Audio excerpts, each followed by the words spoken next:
ৰাইজে যেনেধৰণে আমাক আশীৰ্বাদ দিলে মই পোনপ্ৰথমে টিংখাঙৰ প্ৰতিজন পৰম ৰাইজক মই আন্তৰিকতাৰে শ্ৰদ্ধা আৰু কৃতজ্ঞতা জ্ঞাপন কৰিছোঁ। মই সমগ্ৰ অসমৰ জনসাধাৰণক ধন্যবাদ আৰু কৃতজ্ঞতা জ্ঞাপন কৰিছোঁ।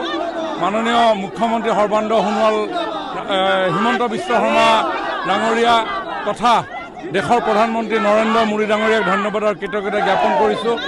আজি অসমৰ ৰাইজে ভাৰতীয় জনতা পাৰ্টীৰ নেতৃত্বত যেনেধৰণে বিশাল ভোটেৰে বিশাল চিটেৰে আমাক আগবঢ়াই দিছে, নিশ্চিতভাৱে আগন্তুক দিনত আৰু দায়বদ্ধতাৰে আমি কাম কৰিবৰ কাৰণে আমি সাহস আৰু প্ৰেৰণা পাম। কংগ্ৰেছৰ কথা এতিয়া নাপাতো আৰু আমি এতিয়া বিশাল ভোটত আমি জিকিছোঁ।